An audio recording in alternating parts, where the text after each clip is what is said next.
Welcome, race fans from around the globe.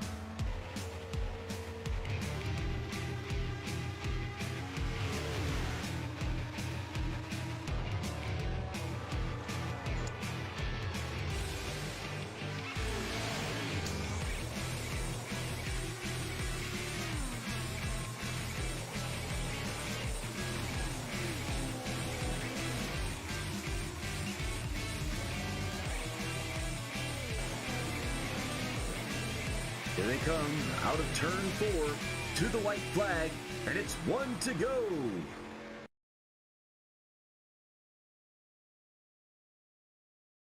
All right, ladies and gentlemen, we're back in time. Traveling back to 1987 in North Wilkesboro Speedway, North Wilkesboro, North Carolina for the Butt Kicker 136. I'm Harold Darner with One to Go Studios. Joining me tonight out of the race car is Brandon Massey, the driver of the number 65. Brandon, how are you doing today back in 1987? Man, we're feeling great. Excited to be up here in the booth with you and call the action here. We did have a little bit of technical difficulty with our system, and so we thought it'd just be best to hop up in the booth, enjoy some real good, solid racing here at North Wilkesboro for this Butt Kicker 136 tonight. Yeah, these guys have been out here. These short tracks racing, and then this special track with this uphill and downhill every turn. You know, what was unique about it back in 1987 with the very small road pit stop. As you talked about during practice, we noticed that the cars are pretty much going to be pitting right on top of each other because they really didn't have enough room back then. Really don't have enough room with these Xfinity cars today. Yeah, nothing has changed with North Wilkesboro and what iRacing has provided here in the sim. And so much like we had talked, very, very tight pit road. We should see some really great action on green flag stops or the race off pit road under caution. And I'm really looking forward to see what takes place down on pit road, as it is probably one of the most narrow pit roads I believe that I've seen in a long time. Definitely a lot of action and cars all on top of one another as we're getting a shot down pit lane right now. And without further ado, you know, we are sponsored by Butt Kicker, and we're going to send it off to the Butt Kicker to get yours today.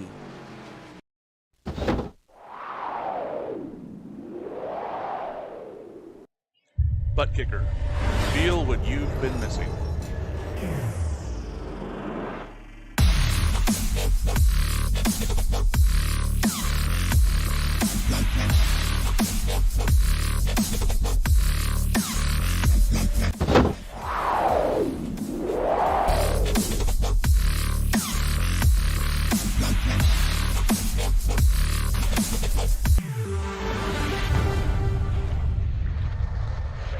Get yours today at www.thebuttkicker.com and be sure to use promo code LSRL for 20% off. Be sure to use that code LSRL at the Butt Kicker site. Get yourself 20% off. Hey, Brandon, you know, I would love to get that in the seat of the pants feel in my rig. What about you? Absolutely. I have one. Absolutely love it.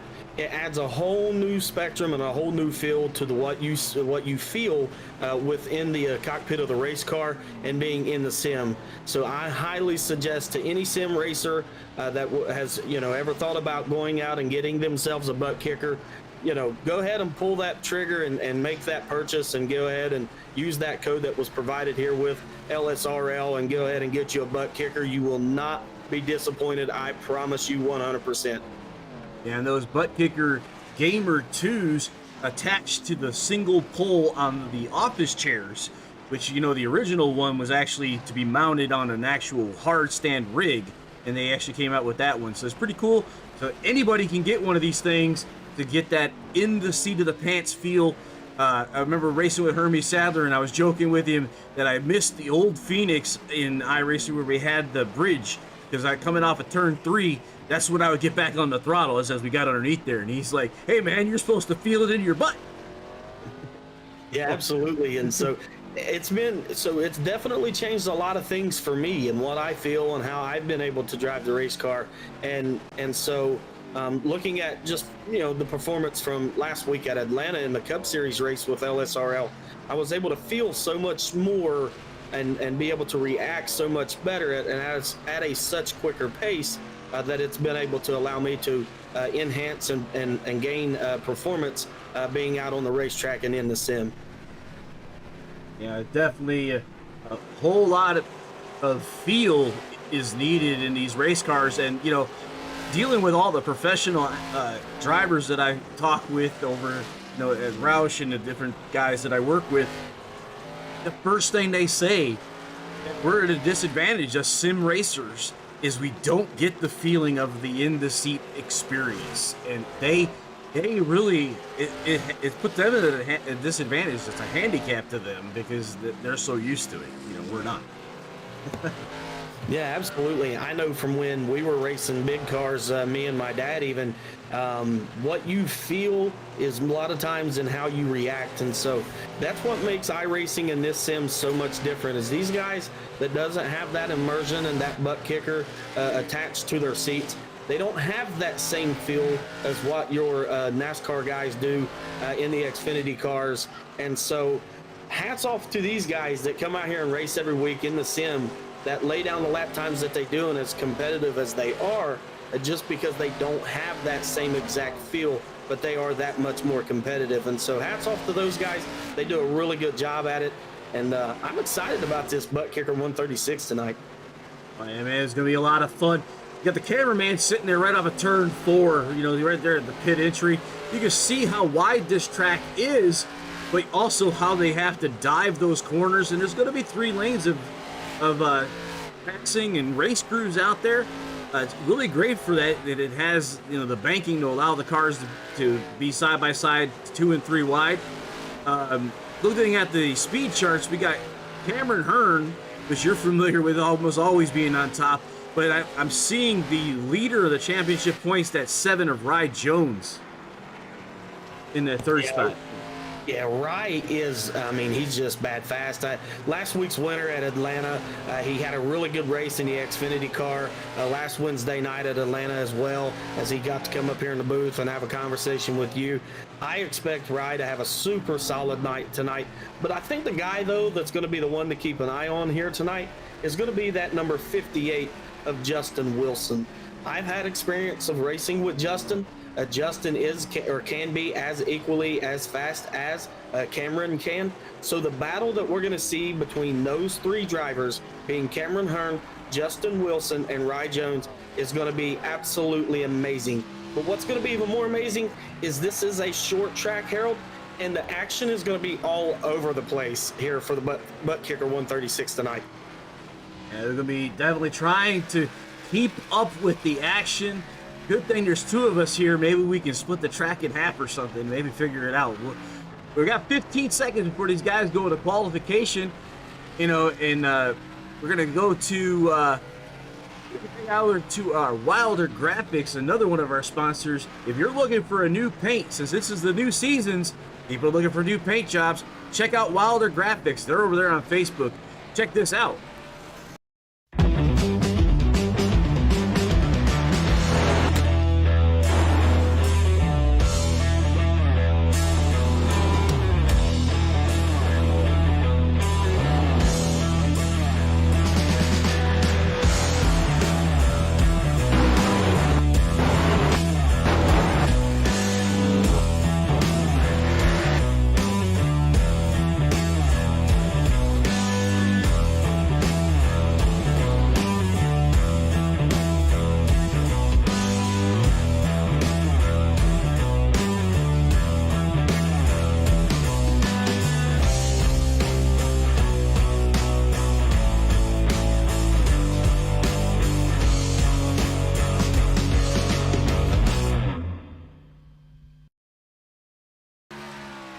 Back here we are. Wilder Graphics provides the best iRacing paints and liveries around.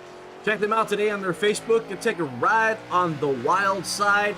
And I've seen some of their paints. These guys, they really like doing their job. This is Anthony Giuliano and his rig, that Monster 17. That's one of the Wilder Graphics design cars.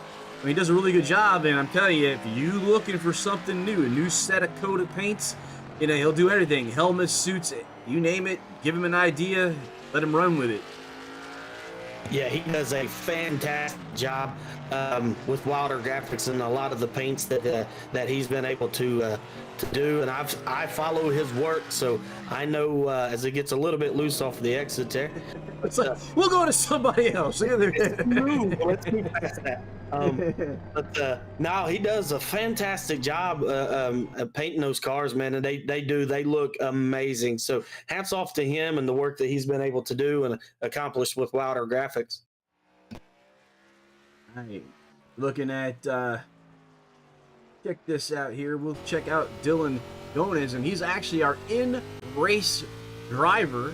As you can look right into his cockpit, you see him in that VR rig. And I got them Odyssey glasses on and his steering wheel as you see him put his laps in. Let's ride with Dylan.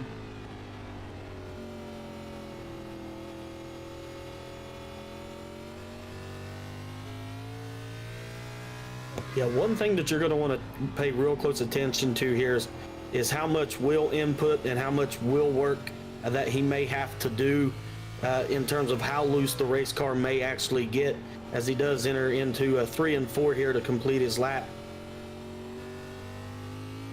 It looks like he's holding the 6th spot currently. So that's Dylan Gomez. We'll be going into his car throughout the evening and showing you what it looks like, not only in the sim, but at home as he's sitting there going through his system there, probably just putting in a few extra laps to get used to the car and maybe what it'll do on a long run. I anticipate these guys trying to figure out when to change tires and when to fuel, because going into the pits under green flags, you're going down 1 or 2 laps, so you better know when you're going and what you're taking. Yeah, absolutely. If you do have to make a green flag stop here, you're going to lose a ton of time. So to execute that pit stop, getting on pit road, getting off pit road, and everything in between is going to be pay so much dividend for what's going to play out in this race. So absolutely, you're going to have a game plan. You're going to have to know what you want and when you want it and how you're going to execute it. And that's going to be some of the keys to watch tonight. All right. Our pole award is going to be given by Sweatless. So we're going to give you over to them so they can tell you a little bit about what they do. So let's check this out.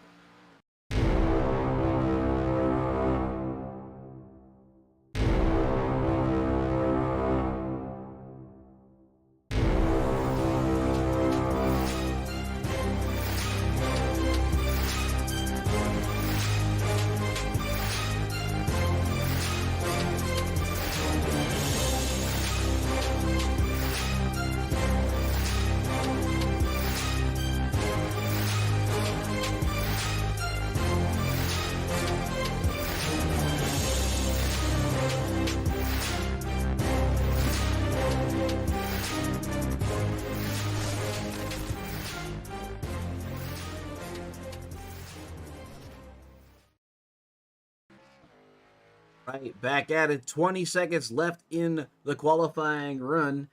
And it looks like we have a new pole sitter of Justin Wilson currently, as you were telling us a little bit about this guy, that he would be giving some people the run for their money. And Cameron is in 4th, but not that far back. No, not at all. And like I said, we touched on it just a little bit. The battle that we're going to see with Cameron potentially and Justin and maybe even Rye Jones. But there's some other guys in this, that race in this league as well that we can't take our eyes completely off of. That I don't want to say quote unquote could be dark horses, but I tell you what, this Butt Kicker 136 sure is going to be exciting tonight. All right, here's our starting grid provided to you by Grid Finder. Grid Finder, find your place on the grid. You can head over to Grid Finder and check out for any lead that you're looking for. If you're looking for a commentator, broadcaster, painter, anything you can need in any racing simulator, check Grid Finder out. Find your place on the grid. On the pole, Justin Wilson at 58. On his outside will be Samuel Fontaine at 22. Nicholas Gowen will be coming off 3rd in the 31. Cameron Hearn in the 15 will be on his outside. Landon Quisenberry will be in the 5th spot in 75 machine. Rye Jones, that 7, will be rolling off 6. Dylan Gomez in a 27, our in-car racer tonight, will be in 7th inside of row 4. Outside of him, Gregory Joyner in the 84 machine. On row 5, Brandon Hughes in the 111. Matthew Johnson on his outside in the 61. Jimmy Weaver will be inside row 6 in the 11 spot in the number 8 machine. Kevin Gunther in the 23 will be on his outside. Inside of row 7, 13th position, Michael Benedetto in the 55. Kevin Anderson in the 81 will be rolling off 14th. Row 8, the 15th position, Matthew Tilder in the number 2. Michael Steffen in the 669 will be going off 16th. 17th, Ira Kohlhaas in the 29. 18th position, Eric Casper in the 88. Aaron Hearn in the 91 will be rolling off 19th. 20th will be Pat O'Brien in the 59. Joseph Murata in the 5 machine will be 21st. 22nd will be Barry Knapp in the 32. David Dunwoody will be rolling off 23rd in the 46 machine, and Anthony Giuliano will be rolling off 24th in the 17. 25th position, Evan Basher, I hope I didn't miss, Bush Basher in the 20 machine. Adam O'Brien in the 775, outside of him in the 26 spot. In row 14 and 27 spot is Garrett Garrison in the number 1, Sean Huffstedler in the 94 and 28th. And Brandon Massey, I know you're in here with me, so you're not in 29th. In row 15 will be Taylor Clinker in the 10. Leonard Frost will be 11th in the 31 position. 32nd in the 24, Christopher Couric. In 33rd, Andy Briganti. 34th, Kyle Lewis. Anthony Ludi, the 35th spot. Matthew Arrowhead in the 0036. And rounding out the field, Patrick McVicker in the 37th spot in the number 6. 36 drivers taking the grid. What a heck of a grid tonight. Gonna be absolutely crazy, Harold, as this race goes on. 36 guys, North Wilkesboro, old 1987 worn out slick racetrack, short. It's gonna be exciting. I can't wait to get this race started. Definitely going to be a lot of fun starting off of our race here today. It will be a lot of action, a lot of stuff going on as we see the guys rolling around under the pace lap. The first lap, green flag in the air. This is sponsored by Sim Speed Shop. Sim Speed Shop specializes in custom sim racing hardware. Sim Speed Shops manufactures sim racing hardware, utilizing the best components available as well as mixing in real-life components when available. Visit thesimspeedshop.com. They were our first lap sponsors, as we've already got the guys racing too wide in the back. They are. There's action all over this racetrack, as it does look like that the first handful of positions have single filed out, as those guys seem to think that they're going to want to take care of their equipment. So I figure that most guys will try to single file out and get a feel for the racetrack and what the race car has, and then really go to town on it here just a little bit later on in the race. First, the 58 machine has put up the fastest time as he's already catching up lap traffic. Justin Wilson already catching the back of the field in that number 62 machine.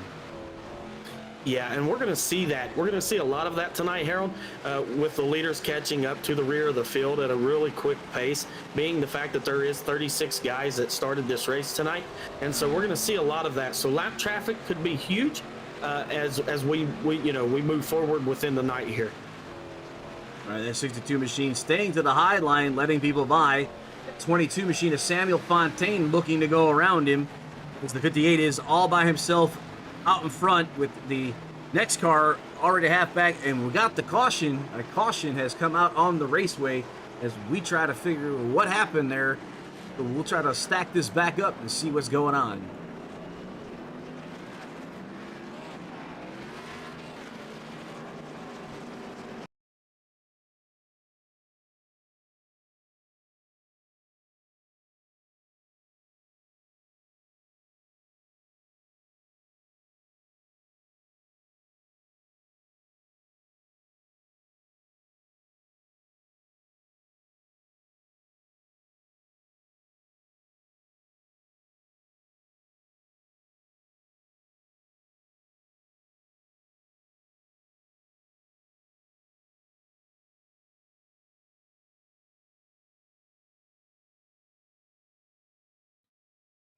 All right, I think we have our information up here, and we will try to take a ride with Pat O'Brien as he enters in turn number 4. We'll ride along down here with Pat O'Brien coming to the flag stand. Coming into turn number 1 now in at 669. He comes off and around the rear end comes. And this is our first caution. O'Brien tries to straighten it out. Didn't hit anybody, which is good. But that does bring off our first caution. I think he's trying to keep off that 669. We'll find out what race control says. Self-spin to the 59 is what they're saying in race control.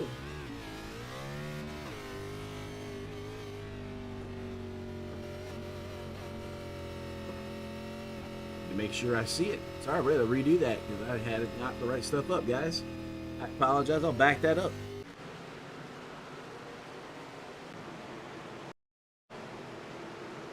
Go back on with Pat O'Brien.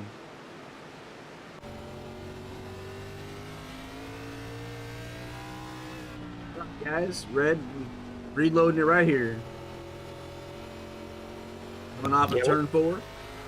Yeah, what you're going to see here is just trying to carry a little bit too much more speed down in the corner than really what the car wanted to handle, and just really upsetted the balance and just kind of looped it around there. But he didn't make any contact with anybody. I don't think he made any contact with the inside wall or anything, and he should be able to slap 4 fresh Goodyear tires on that O'Brien machine and be able to continue forward. Going back to the front here, but yeah, O'Brien will be given an EOL for that self-spin as the guys are getting back up here. And sorry about that technical difficulty there. The splash screen didn't want to go away. It didn't. I'm not sure if you got my message or not, but all's well, all's good. All right, here we go. Pace car is going to be coming off of the raceway here.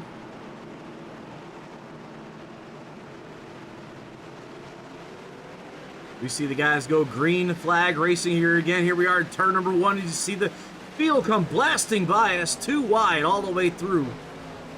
Yeah, 2 by 2 by 2 by 2, and as far as you can see, this field is side-by-side racing.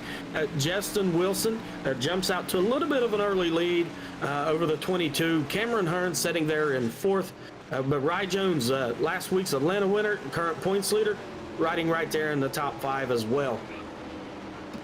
These guys are definitely 1, 2, and 3. Cameron Hearn definitely looking like he's running the high side at 31 of Nicholas Goen, looking on his inside, but not getting enough.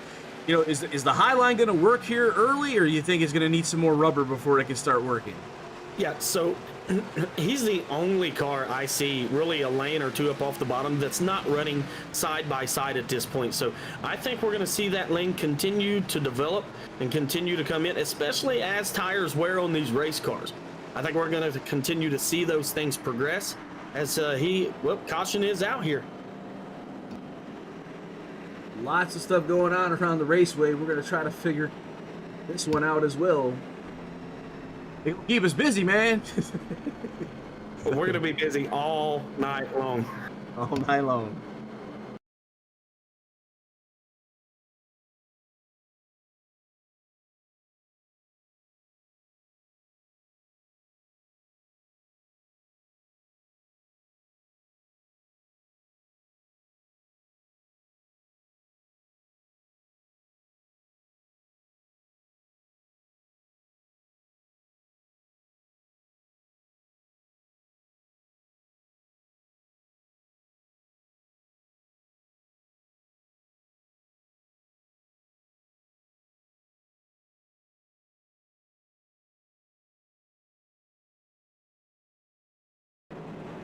All right. I have not found it, so if you can let me know where it is, we'll definitely go back and try to check it out.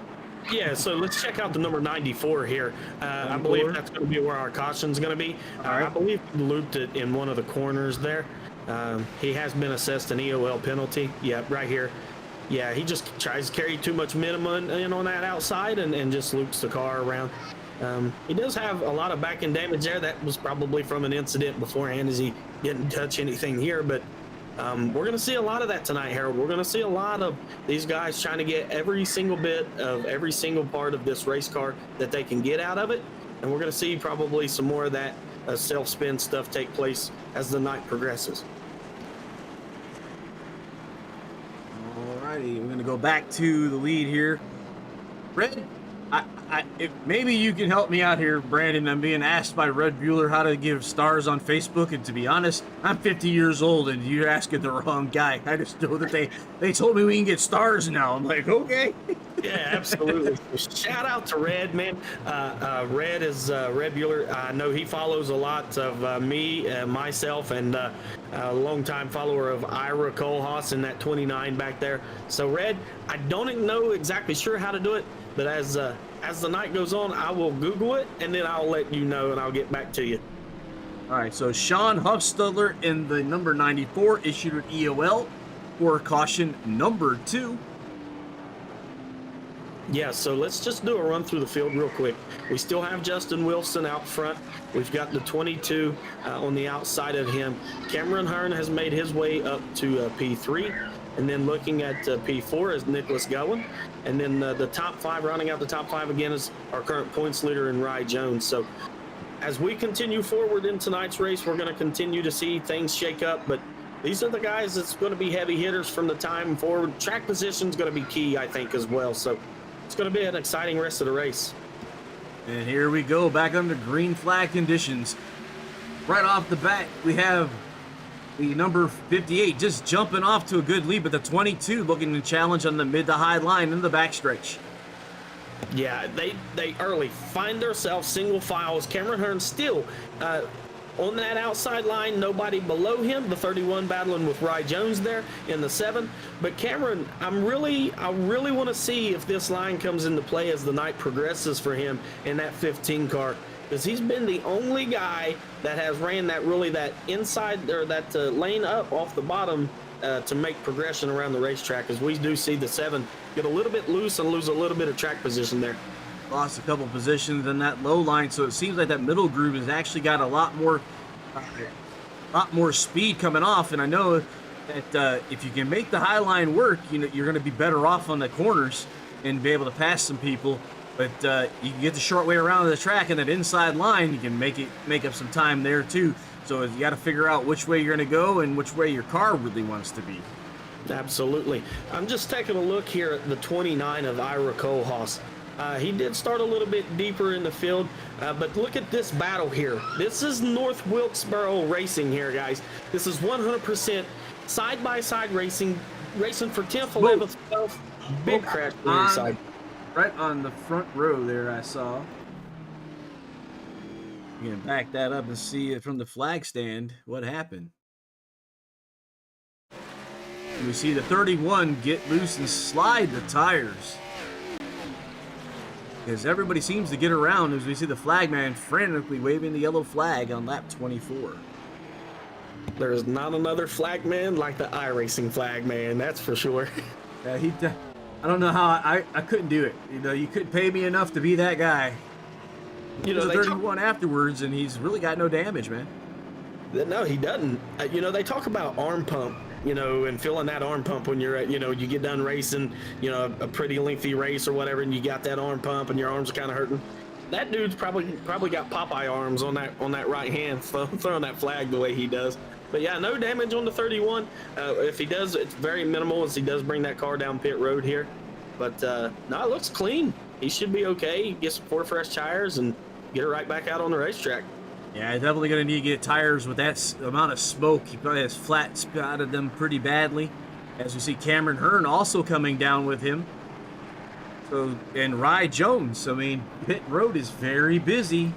It is very busy. I'm going to assume here, Harold, this is all strategy based for Cameron, for Rye. As we had seen early there, towards right before that caution to come out, that Rye Jones had lost some positions in that 7 car, and so I really think that this is going to be all strategy based. So that's going to be a couple of things that we're going to want to keep our eyes on moving forward tonight, and see how and if that strategy or how that strategy may play out for Cameron Hearn and Rye Jones in that 15 and the 7 cars respectively. But right now, checking out our race recap here.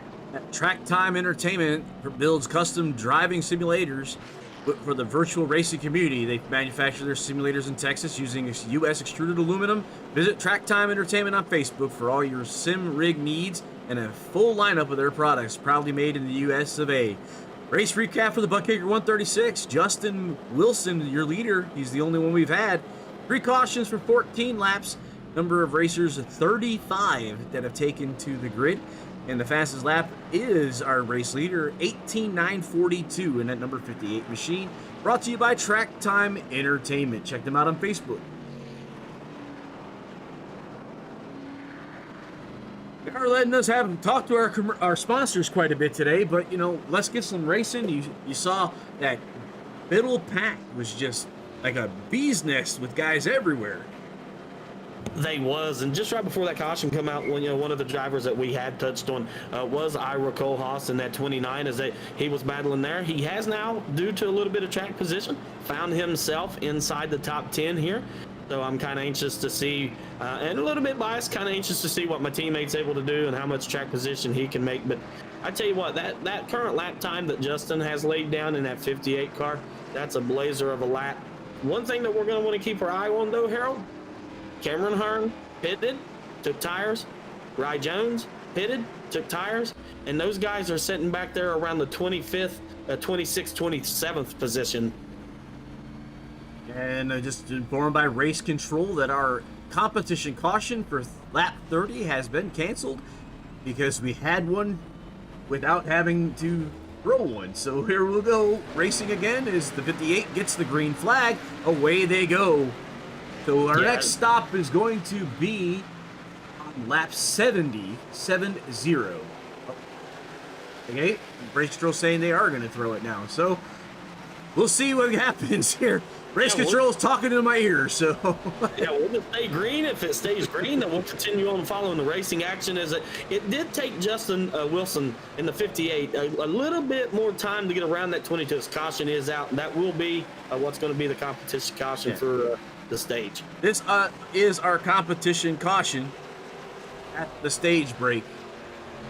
So we'll be able to go through the field here and watch these guys go as we see these guys head around the track under caution, and I'm curious to see who's going to go in and who's going to stay out. We did see like 3 or 4 of the top 5 guys go down with Rye Jones and Cameron Hearn for sure. Yep. So that's the strategy, right? That's what we had mentioned it. That was the strategy. Now this caution has come out for this competition caution for the stage. Now your leaders like Justin Wilson and the 22 of Fontaine, the 27 of Agonis, and these guys. Now these guys are going to have to come down pit road. They're going to have to get 4 fresh tires. Who's that play out for? Well, that plays out for the Cameron Hearn in the 15 and Rye Jones in the 7. They're going to have the track position now. They have completely flipped this race on top of its head. No, it looks like the leaders may stay out unless pit road's been closed here. Pit road is open, but the 58 and the 22 and the 27 and the number 2 all say we're staying out here. This is absolutely crazy, Harold. I get, they probably only got a handful of set of tires. I don't know. Justin has to be 100% confident in, what he's wore on his tires, over the course of those runs there. I'm mind blown right now. I apologize for that, Harold. 7 sets of tires, so I don't see tires being. It's plenty of tires to be come down pit road and get them things, waste them. I mean, as it is right now, it's like only 4 sets of tires if they got them every time they came down. So. Yeah, you're not paying for them. Come and get them. We'll just have to see how this plays out for Justin. The 22, the 27, and the 2. We'll just have to see how this plays out for him. And now look, Cameron Hearn, P8, part of that strategy we talked about. Yep, there's Cameron Hearn. So while we can go through the field now, the green flags or yellow flag pit stops have gone. So 58, Justin Wilson, your leader. 22, Samuel Fontaine, second. Dylan Gones is third. He's our in-race guy. Matthew Tilder in that number 2 machine's fourth. And Michael Benedetto in that 55 is in 5th spot. Michael Stephan in that 6th spot in 669. Pat O'Brien, who was our first caution, is back up in the 7th. Cameron Hearn right behind him in 8th.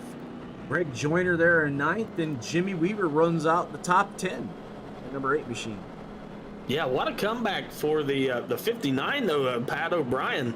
Yeah, I mean, was the first caution, was hit with an EOL, and now look, he's sitting here currently running in the 7th position, and we'll restart in the 7th position here on this restart as we get ready to go back green. I do believe, no, the lights are off, so we'll be going green. And let's see, how much damage? We got some damaged race cars as we're looking at the racetrack around. The 94, that's about the most heavy damage that I had seen on the back end of his race car. That second caution that we had there with the 94, I believe it was the second caution. Outside of that, most of everybody else's race cars seem pretty clean. And how much does the sheet metal matter in the short track is the question. You want all the downforces you can get on the back of these cars to be able to keep the rear grip as much as you possibly can. So, green flag. There we go again. Green flag at 58, charging into the front. At 22 on his outside, and Dylan Gomez now looking at inside of turn number 3. Yes, the leaders have single filed out as that action and the battle for third and fourth continue to rage on with the 27 and the 2 on his outside. One thing that we want to keep a note of though, Cameron Hearn back there riding in 7th in the 15, not really made up many positions. 59 gets loose and into the outside retaining wall. We have Calamity Corner in the backstretch coming off of turn number 2. It looked to me there was 2 separate incidences there. We had the spin happen in the center of the corner, and then something took place about the middle of the straightaway on the backstretch there too, Harold. I don't know exactly what all kind of calamity we had going on, but it was all over the racetrack. All over the racetrack for sure. Let's try to back it up and see what we got going on here.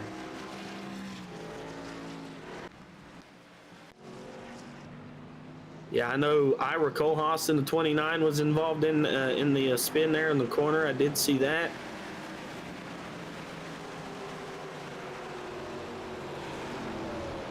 Yeah, might have backed up one too many here.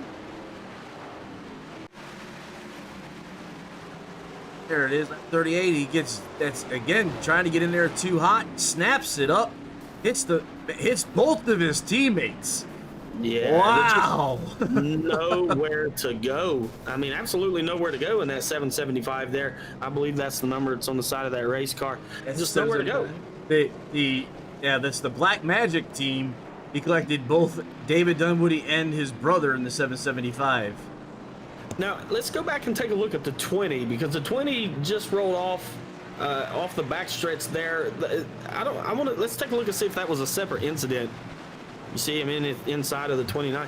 Oh, he washes up the racetrack into the 29. That involves the caution for the 20. And then he spins off the corner. I see. Okay. So it was 2 separate incidences, really. I think when he saw the 59 going around and he reacted, and the people behind him didn't give him a room because he was behind that. So yeah, just nowhere to go. It looked like he might have got in a little bit heavy on the throttle, just trying to break up, and then contact again. Calamity, Harold. It's Calamity. everywhere. It was everywhere. People everywhere. It is everywhere.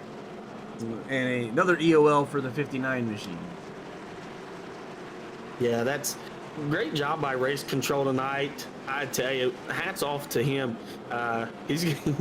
He is going to work his butt off tonight, I'm sure. Definitely is going to be a long one for John Woolham, who's normally in the 28 machine when he's on the racetrack. Lights are off on the pace car, so we'll be going green this next time by here. Our current leader still is Justin Wilson in that 58. Fontaine in that 22 will be on the outside. Telder in the 2 will restart third.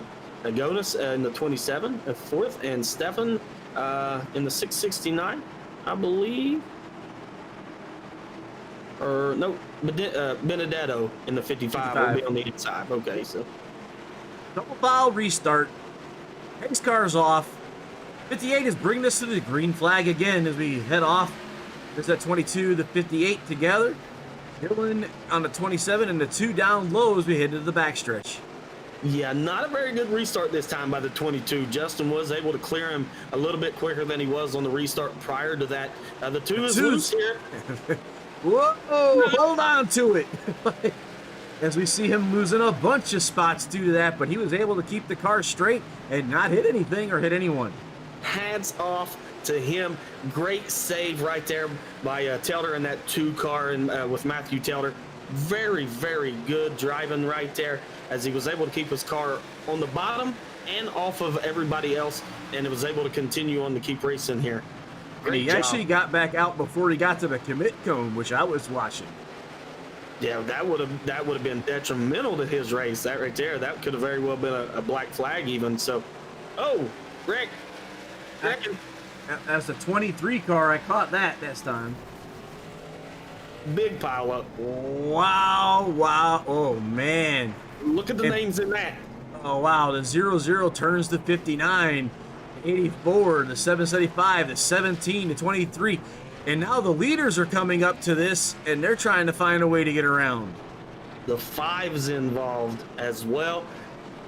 Big crash. Yeah, we're definitely going to have to go back and take a look and see how that started there for sure. I didn't mean to call that out quicker than I did, but I seen the 23 or one of the cars getting a little bit loose through the center, and I was like, uh-oh, they're wrecking.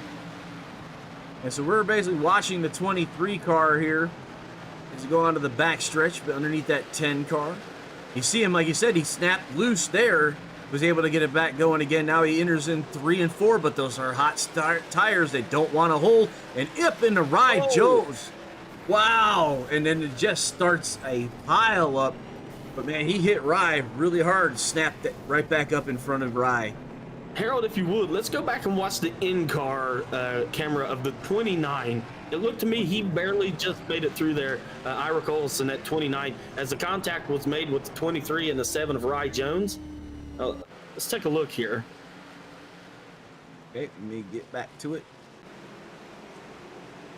How detrimental, though, is that for Rye Jones in that 7 car?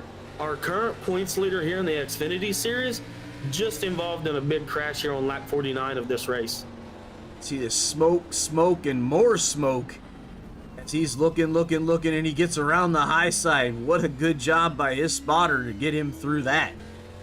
Absolutely.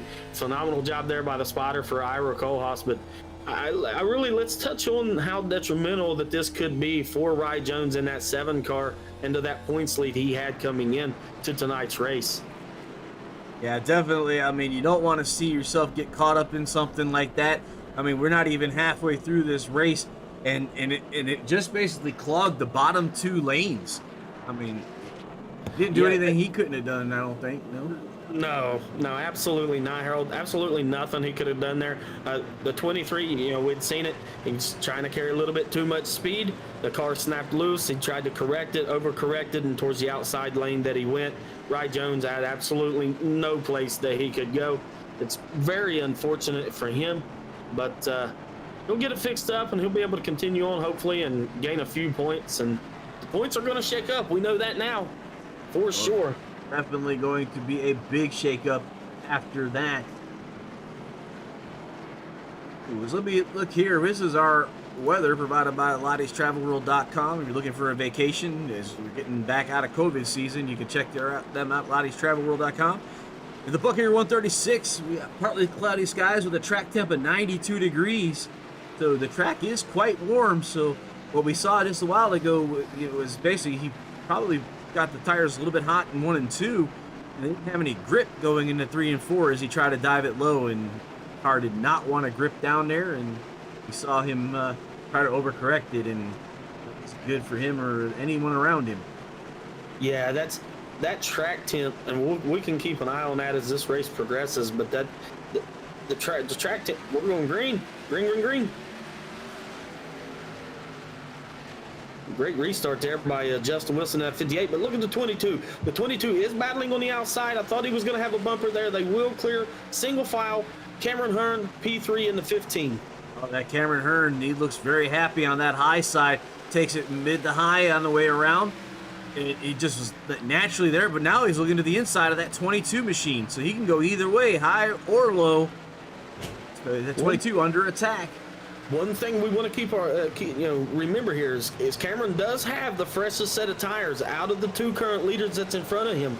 As the battle for second continues to rage on here with Cameron Hearn in the 15 and the 22 of Fontaine. Cameron does have the freshest tires. He did pit before that one stage in there at one competition caution, so he's got a little bit fresher set of tires. He's going back up to that middle lane where he'd been running earlier in the race. He's going to battle for the 2 goes around. 2 goes around. Matthew Tilder, and the 84 is collected. So the caution is back out.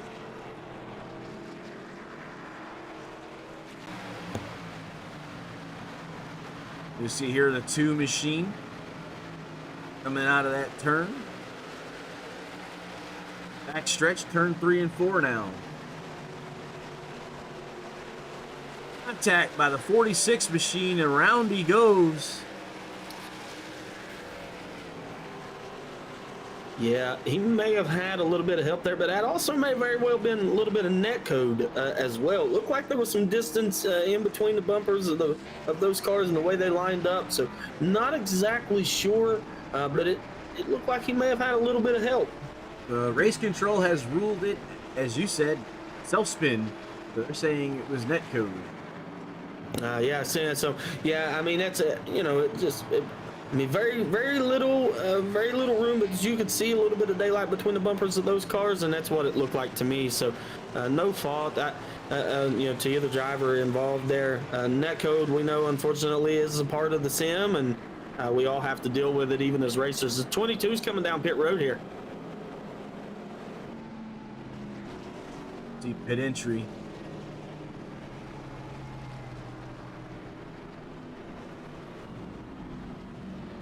That 25 missing the front clip, the 7 missing the front clip.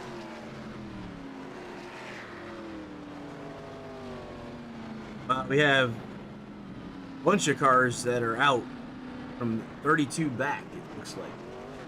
Yeah, I don't know that we're going to have very many cars finish this race tonight that doesn't have some sort of damage on it. I mean, that's just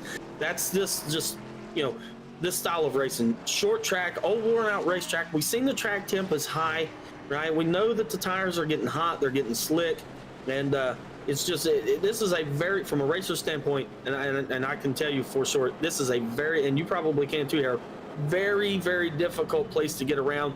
It doesn't matter if you're in an Xfinity car, the Cup car, the ARCA car, just a tough place to get around here. Well, the horsepowers that these cars have, it's just you think you have this thing, you can push that pedal in and it's gonna go, but the brakes are not strong enough to take you from the top speed down to the corner speed. So yeah, you got to back it up.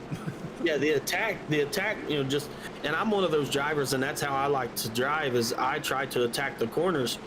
And there's just a lot of racetracks that you can't do that at, and this is going to be one of them. If you try to carry too much speed through the entries of these corners and through centers, we're going to see cars get loose and get real snappy loose. We've seen it all night long up to this point. We're probably going to continue to see that trend as we move forward through the progression of the race here. But that's just this racetrack. That's the style that the style of race this racetrack puts off. So we're going to see it. We're going to see a lot of it. All right, so here's your top 5. Wilson, Hearn, Weaver, Klinker, and Huffstedler are your top 5. So the 58, the 15, the 8, the 10, and 94. Front 5. Your top 5 for the LSRL Xfinity Race Butt Kickers 136, 62 laps in, is sponsored by Sim Speed Shop and the Butt Kicker 2. Feel what you've been missing. And again, if you don't have a butt kicker, go get you one. Reach out to LSRL and get that discount code. LSRL checkout, get you 20% off. Here the guys go at 58. Inside, Cameron Hearn scored in the second spot. What a restart by Justin Wilson in that 58. He does have Cameron Hearn all over the back bumper, nearly almost all over the back bumper of that car. Looks like Cameron may have gotten to the wall a little bit there, down the back straightaway. And the Jimmy Weaver looking to capitalize, coming down as they come up to the stripe, working the end of 64 of 136. Single file now, the top three as Dylan Gonez goes to work on the 10 machine of Taylor Bucklinker. 27 underneath, the 10 goes high. And Dylan's going to hold him off there, so Dylan up to the fourth spot at this point. I was just flipping through here. Caution is out. Looked to me to be the 55 there, Harold. I'm not real for sure. I think that might have been where that was located. We can back it up and see what's going on, but people there.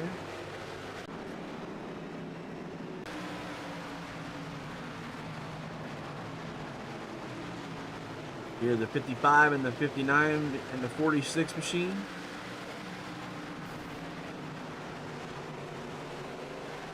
And the 55 self spins. And Calamity around. Oh, and he gets T-boned right there at pit entry. About a 23 machine. Ouch. Yeah, I wasn't real sure. I was just taking a stroll through the field on some other camera angles that I was looking at there, and just happened to see that the 55 there just get a little bit loose in the center of the corner, and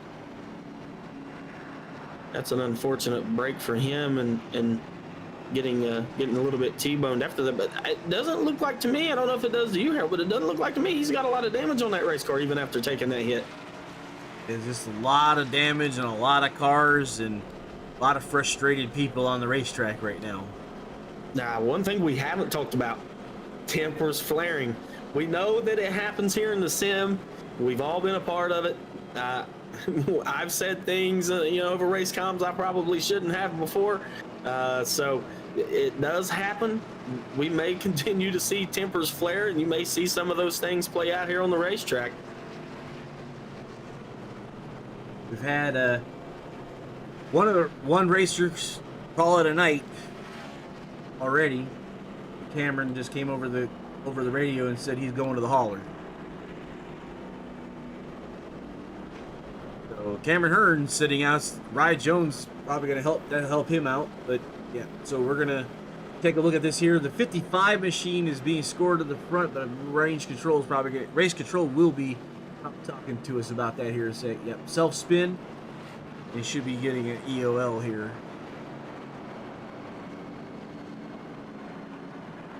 So yeah, 70 laps into this race. A lot of tore up race cars. A lot of tore up race cars. Just product again. I don't really know how else to describe it other than just a worn out, hot slick, style of a racetrack. And this track is not smooth either. I think you would agree with that. This track is pretty rough, and so as you see our Lottie's Travel World.com, I butchered that. I apologize for that, Harold. You're even a part of that. Go ahead. It's Lottie's Travel World.com. My wife's nickname is Lottie, so let me try Lottie's Travel World.com. Here we go. Here 136. Partly cloudy skies out here right now. We do see the air temperature at 77 degrees. Our track temp has lowered a little bit here, Harold, at 89 degrees. Relative humidity at 56% with a little bit of wind moving in. I apologize to you for that, sir. That's the Dylan Gonez is going to be taking the pole position now, going up to lap 72. And that's the 22 and the 27. The 27 is off to the races down low. 22 challenging on the high side, backstretch. Great work 72. Yeah, great battle for the lead here for the 27 and the 22. A little bit of a blink out there, but the 22 is going to try a crossover move. Is he going to be able to pull it off? Will not. He'll tuck right back in line as the leaders head down into turns 1 and 2 here. Well, let's see how Dylan is handling the pressure of being in the number 1 spot as he looks cool as a cucumber sitting behind that rig. I don't know about you. Oh, a little bit of a bobble there. The 22 takes advantage. The 22, the new leader. As this race continues on down into turns 1 and 2, we do have Dylan in the 27 on the outside. He does have a bumper there, will have a run as they head down the back straightaway, heading into turn number 3. And we said, like I said, I've got him showing up there. So that's him sharing his actual cam from the house. So you're going to seeing inside of his rig as he's working to the outside of the 22 machine, looking now their door-to-door backstretch, going into turn number 3. The 27 has the edge. Great battle for the lead here, Harold. The 27 does have the edge. The 22 will try to battle back a little bit on the inside. Look at how well that Dylan is handling that race car as the caution is out. Great battle for the lead there, Harold. Absolutely great battle. It's really neat to be able to see that, you know, that picture of actually getting to see what the race rig looks like. You know, we saw a little bit of it with the NASCAR series when they were COVID bound racing from the house. But, you know, these drivers, and like we were talking about you earlier with a G920, I mean, Eric Jones won with a G920, you know. Yeah, who is it I mean, he has a laptop and a wheel, NASCAR guy. I can't remember. I'm not sure about the NASCAR guys. I just know that, you know, even Junior reached out to Jones and said, hey, I can hook you up. And he said, no, thanks. I'm good with what I've got. I love the jokes that they made on Denny Hamlin talking about that spaceship rig he's got or whatever he has over there on Denny Hamlin. But a remote control can turn off a television, we found out. He did. That was great. That was awesome to watch. Absolutely. Let's see if pit road gets a little bit busy here. We'll see. We know Justin Wilson did. He came down pit road the last time. We do see a car entering pit road here. Is it the 10 car, I believe? The 94. Joseph Murata. Yep. Yeah, that's. I did. I seen a comment somebody had made. I think it was on Twitter talking about Denny Hamlin's and his quote spaceship rig he's got over there. So he's got a spaceship rig. All right. Well, all right. Well, while we're under this caution, we'll go check out that butt kicker that we were talking about. Check out their butt kicker Gamer 2.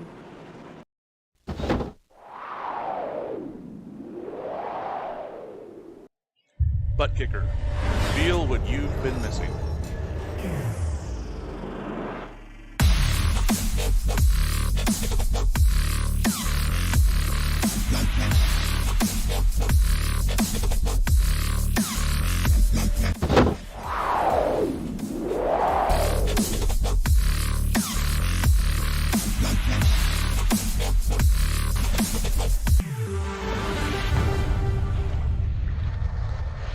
Get yours today at www.thebuttkicker.com and be sure to use promo code LSRL for 20% off.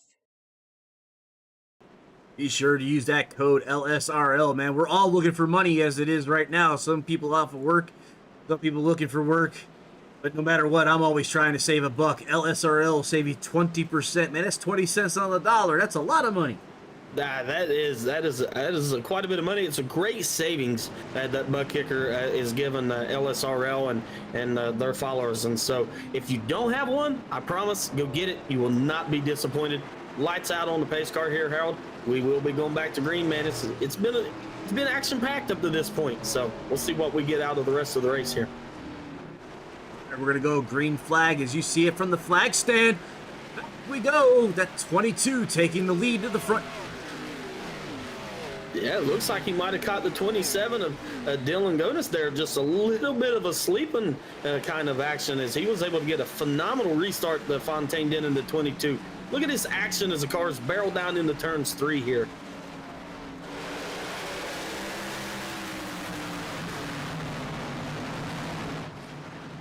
That 27 now losing a spot to the 58 machine. So our pole sitter back up to the second spot. In turn number 3 with a 46 charging high over the 27. He'll make contact with the wall off of turn 4. Just tried to carry a little bit too much speed in there. We talked about that earlier. Just couldn't get the car woed down enough. But here's the battle for the lead. The 22 of Fontaine, the 58 of Wilson, and the 27 of Gonis all currently battling for that top position as they Wilson will look through the inside here. The 22 coming off of turn number 4. Man, he was able to keep it all the way around the low side. He's showing the guys how to make it work the short way around. But that 22 has the momentum, charging off of the corner there. It does look like the sun has went down just a little bit. There is a little bit of a shade. It looks to be over top of the racetrack. Caution is out.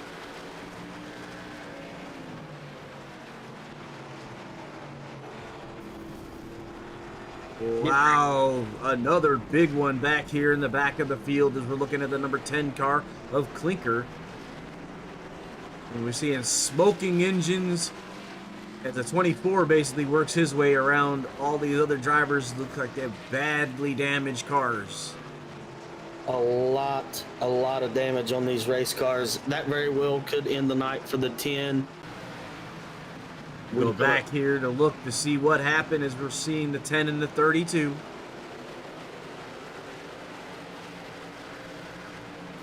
The 81. So let's go back to the 81 car. Try to look at this yet again from his vantage point.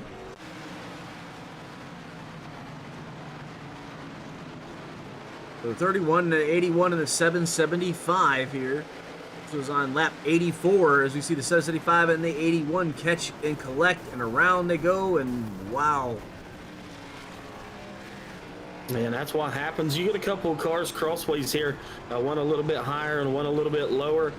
There is just absolutely no place to go at this racetrack when that happens, and we just seen that there. It's unfortunate, but we're gonna watch it here yet again. Race control saying the 775 into the wall is what started this whole thing.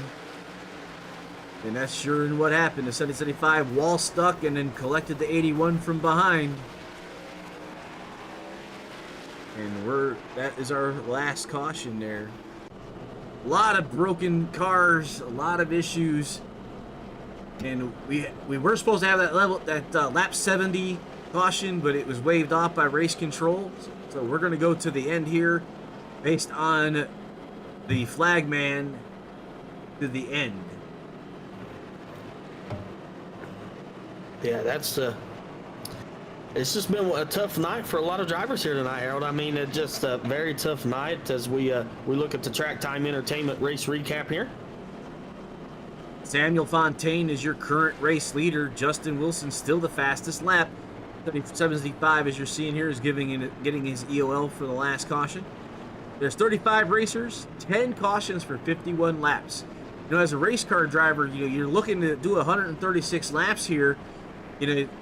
So what's the frustration in having to deal with 51 caution laps, Brandon? A lot of frustration. Not so much if you're the guy that qualified on the pole, or you're one of the racers that's been able to maintain that track position throughout the night. So maybe not as much frustration there. But if you're one of those guys that is qualified a little bit deeper and you're trying to race your way through the field, tons of frustration. 52 laps we've spent under caution, currently working and coming to lap number 90 here. So well over half the race under caution. Makes it very, very frustrating as a race car driver. All right, lap 89 in the books as we cross the line, starting lap number 90. The 22 machine off in front of the 58. The 58 looking in the mid to the high side. The 27 staying down low backstretch. Yeah, that battle's going to continue to rage on as we head here into turns 3 and 4. Justin Wilson backed that entry up just a little bit better. We'll get a little bit better run through the center and an exit off of turn 4. Headed down this front straightaway, side by side, headed into turn number 1. 22 car has the car dialed in under the mid to the high line, keeps the momentum, and the 58 has been able to get the car to turn, and he's taking the short way around the racetrack. The yellow caution flag has flown yet again. Not exactly sure where that one was at. An old Dell Jr. throwback there. Up there in front of him as he finds it. But we're going to have to go. The 21 car is around and the 5 is there. Yeah. We'll try to back that up some more for us. Those tempers we talked about flaring a little bit. In a little bit of a background of my headset, I can hear some of the race comms, and I can tell you some of those tempers are starting to flare just a little bit, Harold. So there's the 24 and the 21 and the 5 collects the 21. Joe Murata, and I'm not sure what happened there. Maybe we can get a little bit better look from his cockpit. We go back a lap.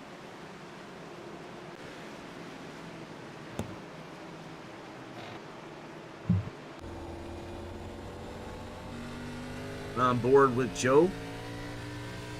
He's right there, the 21 machine.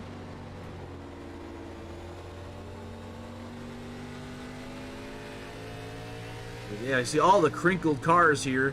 But Joe dives low in the 21. Not sure about that. It looked like a race groove. Murata went for the groove on the inside line. Didn't expect the 21 to come down. Yeah, that's kind of my thoughts. It looked like maybe the 21 was going to try to, what I would call, diamond that corner or apex that center a little bit more than Joe Murata had thought that he was going to do. And then maybe that led to a little bit of contact there. But we'll hear from race control, and if you've heard from race control yet on race control, basically 5 will get the EOL for contact with the 21 car. All right, so there that is. But like I said, though, that's short track racing. You got to figure a way to get around a car, and looking from the in car there.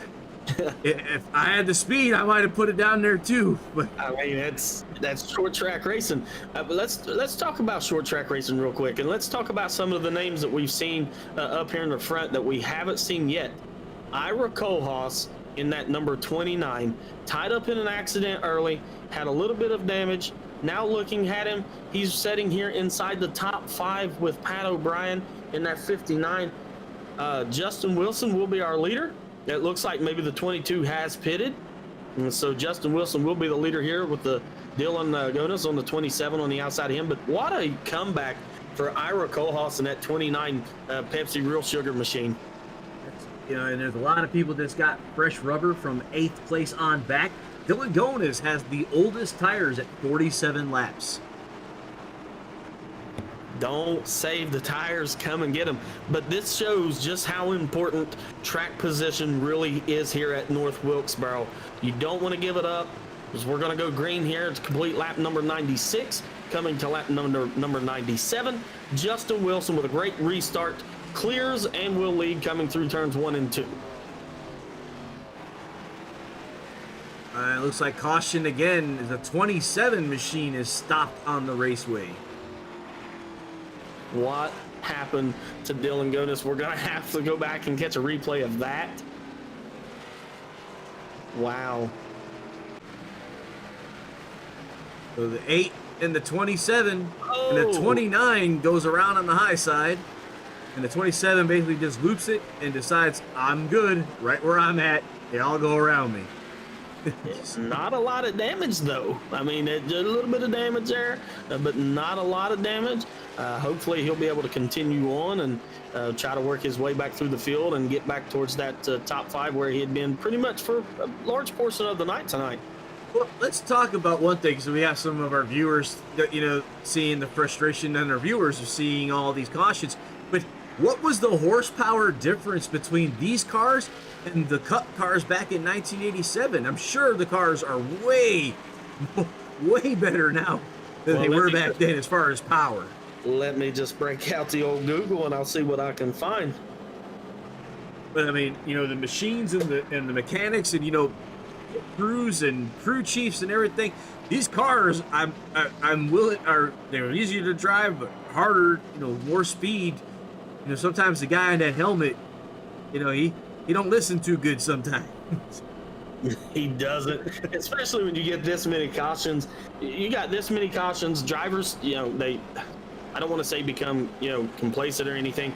It's frustrating, right? I mean, just when you're sitting in your rig or a race car, even in real life, the frustration behind all these caution laps, you want to be running as hard as you possibly can and battling side by side for the lead or whatever position that it is you're racing for, and it just becomes very, very aggravating as to a race car driver when you see this amount of cautions with this amount of caution laps. Yeah, it does. It becomes a little bit aggravating. Yeah, it's just definitely it's frustrating as a driver, but I tell you, it's just it's short track racing. It's these cars, and I love the Xfinity cars because everybody thinks they're the second car. They're below the Cup car, but this is the driver's car. You have to drive these cars. They don't drive themselves. The Cup cars, sometimes they feel like they're on a rail. Agreed. Much agreed with that statement. 100%. These cars are so much different to drive than the Cup cars. The Cup cars you can take and you can hold those cars pretty much wide open on just about any 1.5-mile racetrack there is on the circuit. You can hold a Cup car wide open. Not these cars. This is a driver's car. They handle so much different than the Cup car does. But yeah, I agree with you on that. To me, this is one of my most favorite cars to drive right here is the Xfinity car.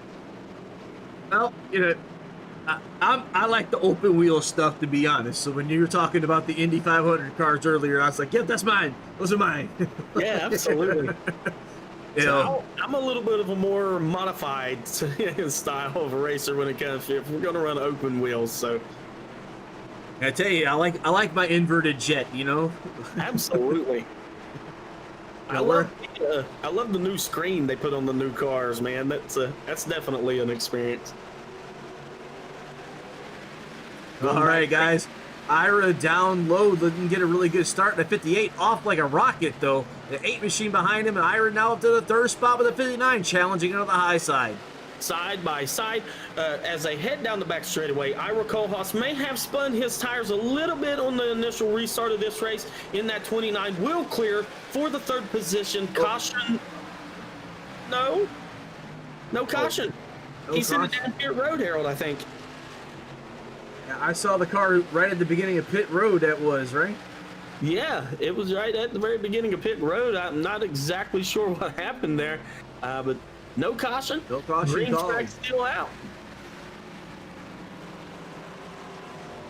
58 machine off second ahead of everyone else as we work lap 106. So we'll have 30 laps to go once we cross the line here. As that 58 machine is definitely looking clean, and it's nobody around him, nobody in front, nobody in back. This is 1.5 seconds over his next competitor, that number 8 machine, who has a rear view mirror full of the 29 Pepsi machine. Caution is now out on the raceway. Yeah, I thought that I'd heard somebody. I thought I'd heard race control say something about a caution being out. But it looks like to me these guys are still racing, Harold. I'm not real sure. As the battle continues on for the second position there between Weaver in the 8 and Ira Kohlhaas in the 29. And that was Barry Knapp in that 32 machine. The spin, and then he ended up going in the pits, which did not bring out the caution. So we're going to see what race control tells us, what brought out the caution flag. Jimmy Weaver being scored in that second position. Now, I remember right, I believe Johnny, if you got to correct me if I'm wrong, because Johnny does listen in to me talking here, that we are on iRacing flags only. Or not iRacing flags. We're not on iRacing flags. We're on race control flags. Is that correct, or am I thinking the other way around? I think it's the other way around. I think me and Ira and Anthony and a few other guys had some conversations about those when we were looking at the league rules. I think that it is iRacing controlled cautions, but the race control does have the option to throw the caution if need be, I think is how that is. Maybe Johnny will let me know for sure. But yeah, iRacing has the capability of throwing cautions on its own, or you can turn that off, but the admins always have the right to throw the caution flag. So right now the 58 is your leader. Number 2 on that one, self-spin is what Johnny's telling me here. And he says heading to the hauler after the race, the number 2. So race control calling him to the trailer, the number 2 car. Yeah, as a race car driver, you don't want to hear that. You know what I mean? To the red trailer. You have a ticket to ride, but not for very long. Right, yeah, that's from a race car driver standpoint, that is not something that you want to hear. But Justin Wilson, being our current race leader here in that 58, has the cleanest car. It looks like for any car within the inside the top 5, maybe with the exception of the 22 there. But we do have Weaver, I believe, in the 8s, and the Iris Kohlhaas there in the 29. Michael Steffen in the 669 in 4th, and Samuel Fontaine in the 22 round out our top 5 here in our Sim Speed Shop LSRL Xfinity butt kicker 136 race tonight. Winding down, 24 laps once they cross the stripe again here. Watching the lights are still out on the pace car. We should be going green the next time by, I would think. I believe we are. And here's the lights are out. Track temperature is 87. I did see the sun come up for a little bit, but it didn't heat the track up, so good for them. Put that away and pull back up our storing tower. Yeah, we'll be at 23 laps remaining in the event once we take the green flag.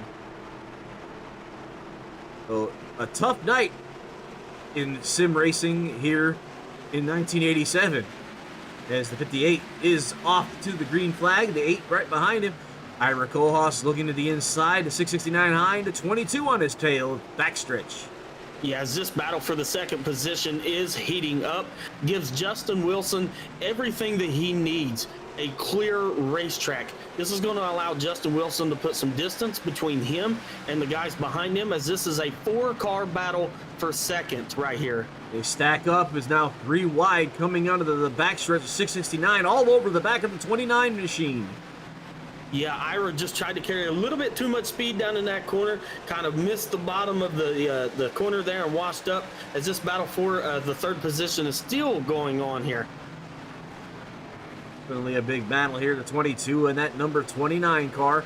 669 now putting himself back about 2 car lengths to just observing, as they have now caught back up to the 8 car as the 22 car goes down low out of turn number 4 to the flag stand. Yeah, absolutely. Samuel Fontaine in the 22 did exactly what he needed to do, and that was to clear the 8 of Weaver and the 29 of Ira Kohlhaas. The only way that he's going to be able to run down Wilson was to be able to clear those guys as quick as he possibly could. He's done that. Now let's see if he can take those 4 fresh tires, I believe, that he has on that race car, and run down Justin Wilson in the 58, our current race leader. Samuel Fontaine, 25 laps on his tires. The leader, Justin Wilson, has 50. All right, so he does have about 25 lap better tires, so we'll see if that plays a factor as the rest of this race plays out. Is out again. Oh, so that shakes up everything again. So that changes it all.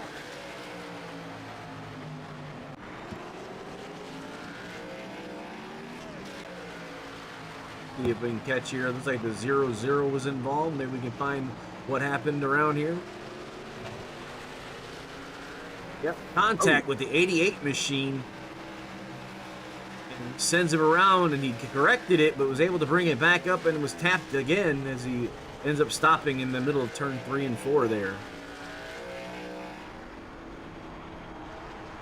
Just 2 race car drivers going for the same, pretty much almost the same real estate there, and just ran out of room.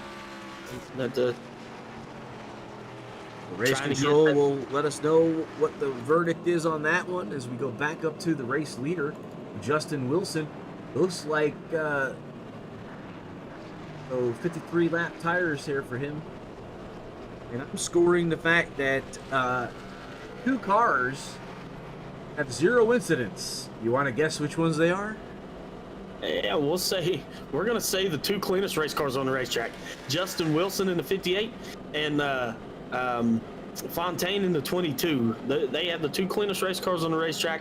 So, that tells me that these probably are the 2 guys that have 0 incidents in tonight's race. And you can see that. And you can see how important that has been as they are going to be 1 and 2 as they line up here for this restart. And the 0-0 machine, race control said that he came up into the outside of the 88 machine, so he'll be giving the EOL with 2 to go, which will put the race leaders Wilson and Fontaine together on the restart with Weaver and Steffen right behind them, with Dylan Gomez and Gowen in the 31 in the top 6. This is going to be an exciting race to the finish here. One thing I've noticed, though, is Justin Wilson has done a heck of a job on these restarts at firing off and really putting a distance and clearing the outside car down into turn one, as we do see the biggest movers here on the left-hand side of your screen. If you want to cover those there. Yeah, so biggest movers today, 22 positions. That would be the number 24 machine of Christopher Couric in that DuPont 24. And Arrowhead, which he's going to be changed now since he's gone to the back that 00 was given EOL. And Huffseller in that 94 machine, which we haven't heard a lot from him in the last few, but he was involved in an early spin, which brought out one of the cautions, was given an EOL, so he's back up to 8th spot. And he's had damage for a large portion of this race here. I mean, a ton of damage on the back of that race car. But look, he's not giving up. He continues to go out, continues to lay down his laps, and then now he's battling up here inside the top 10, looking for a solid top 5 finish tonight. This is definitely going to be a very interesting restart here.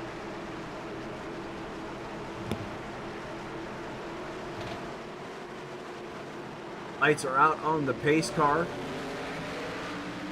Over here the guys go out. We'll go with Magones. We'll show you his view all the way around this racetrack as we restart under green at 125 and 136. So 11 laps to go.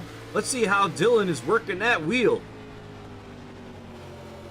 Yeah, he's just trying to paint that white line there through the corner as much as he can. And a little bit loose off there as you see him trying to correct the car to hang the keep the back end of the car under him there. As we do have a battle. Looks like it might start brewing up here for the lead as Wilson and Fontaine is really starting to lay down some lap times. But Dylan Gonis has done a phenomenal job at battling back here in his 27 machine for sure. That was Dylan Gonis. We can get back up to the front runners here.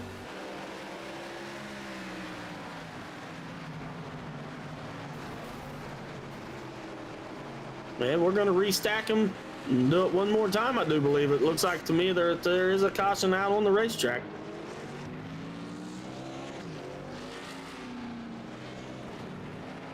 Back up here, and this is the 21 Superflow machine. It's like a self spin there, and contact 20 and the 46 machines.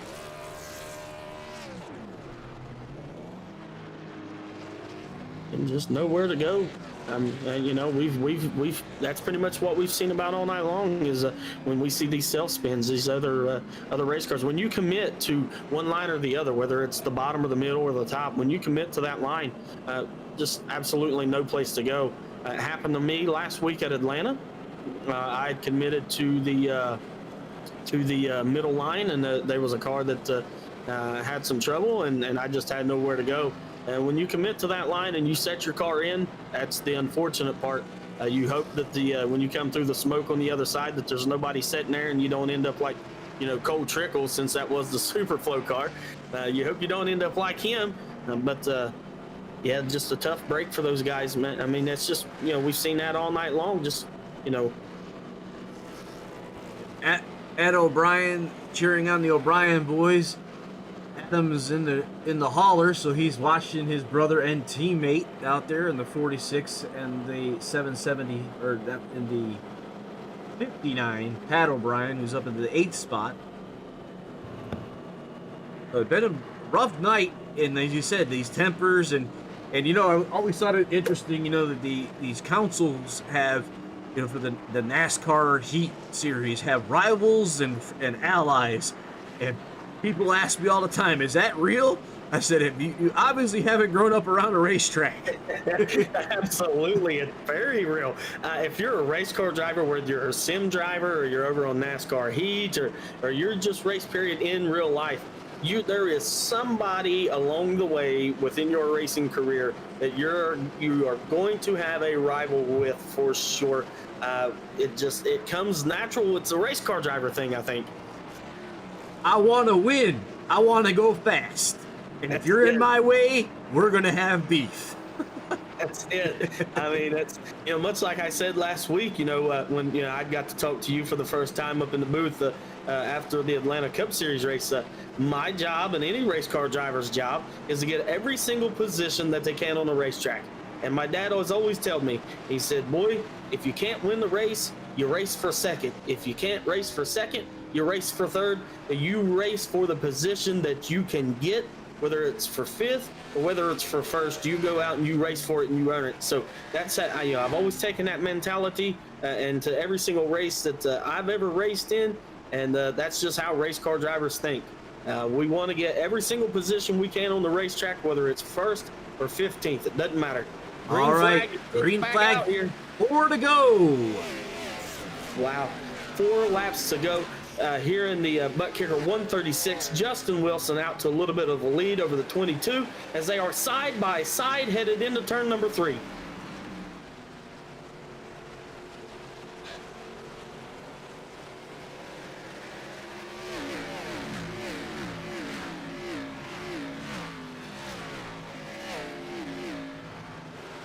Great camera angle there, brought to you by Harold. He does a fantastic job here with these broadcasts, as we still do have a little bit of a battle for the lead, as Justin Wilson is still currently the race leader, coming to 2 laps to go. Fontaine in the 22 is looking and doing everything he can here, Harold, as they do come off of turn 2 and headed down the back straightaway. 22 gets a little bit of a bobble there, going out into the turn with 2 laps to go. Actually, caution is out, so we have 2 green-white checkers. This will be number 1.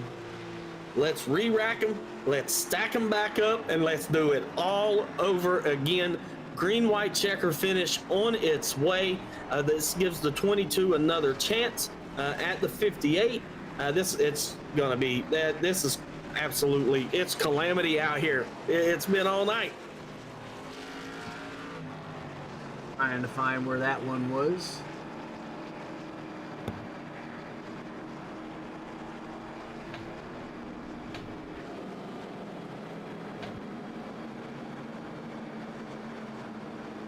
We're going to have to wait for race control to let us know about that one.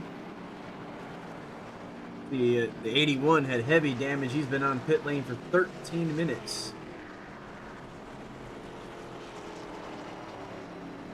I believe I heard 46 lay claim to that caution there.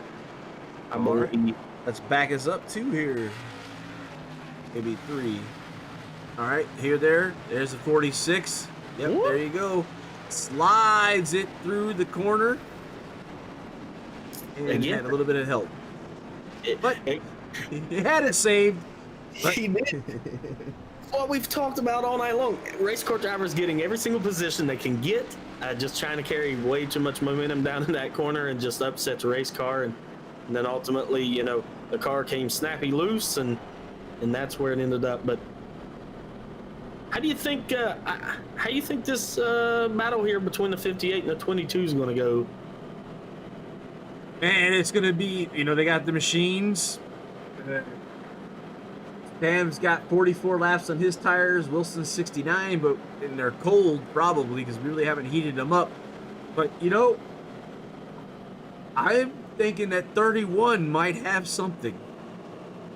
But possible. I mean, it's...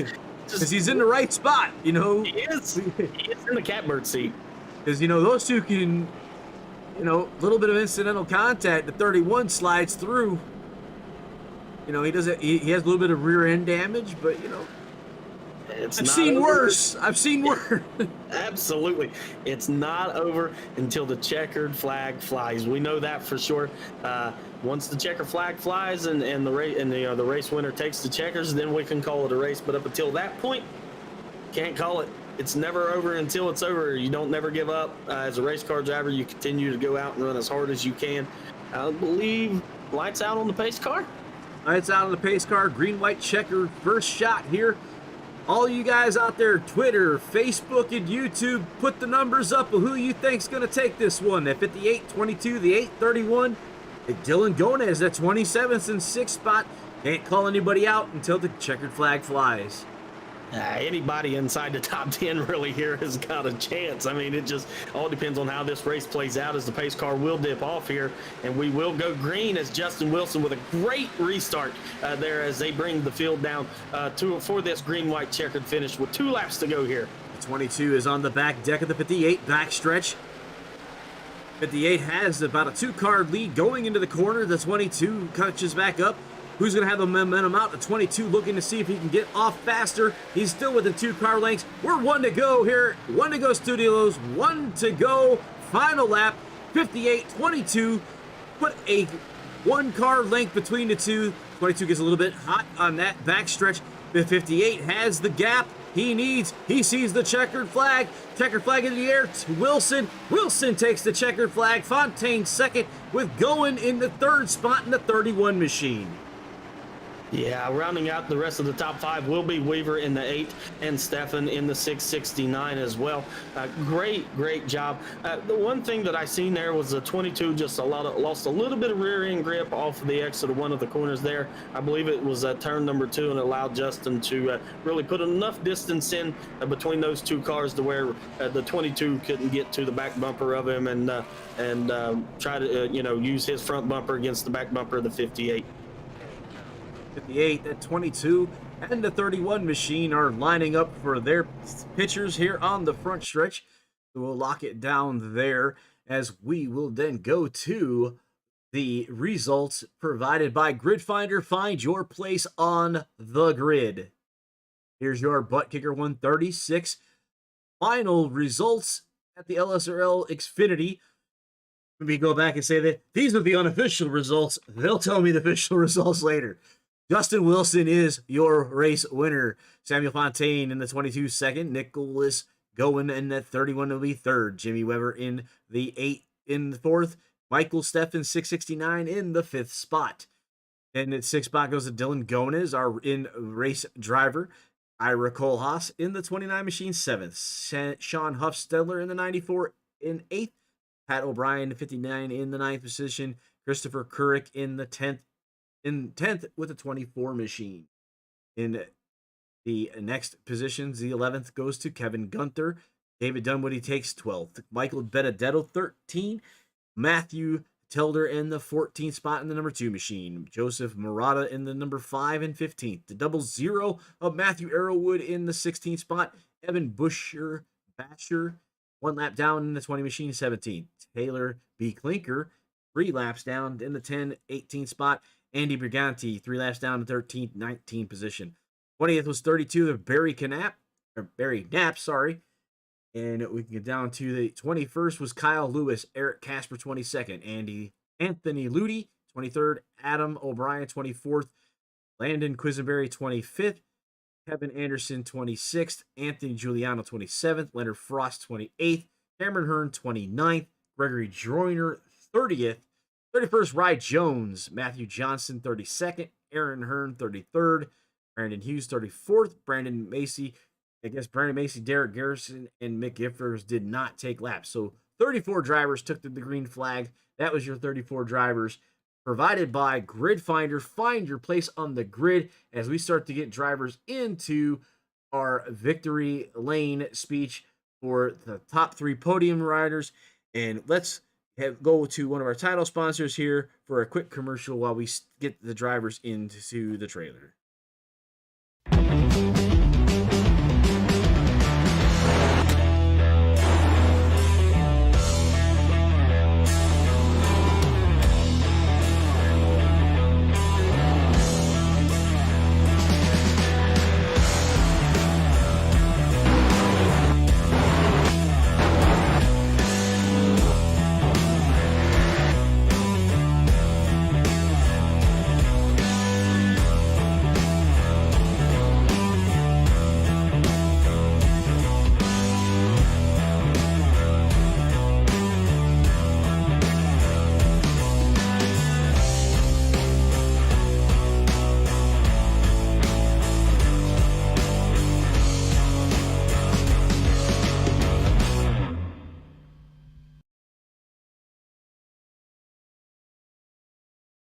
All right, back here with you guys, trying to we have a very large Discord channel, and then I'm trying to pull people up, and it's not being participating with at this point. So try to get those guys up. Goins all the way down at Bronco, which is like all the way at the bottom, and having problems pulling people up here. So drop people off and skip them up to us.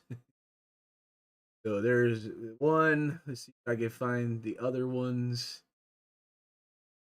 They're with us here. They're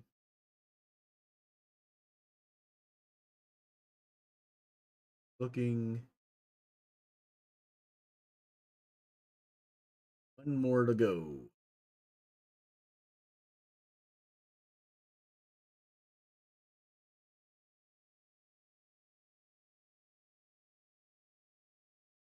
All right, I think we should be good now. We're gonna go and we're gonna grab Nicholas. Nicholas Goin, you are with us in the booth with Harold and Brandon. The 31 machine comes home third.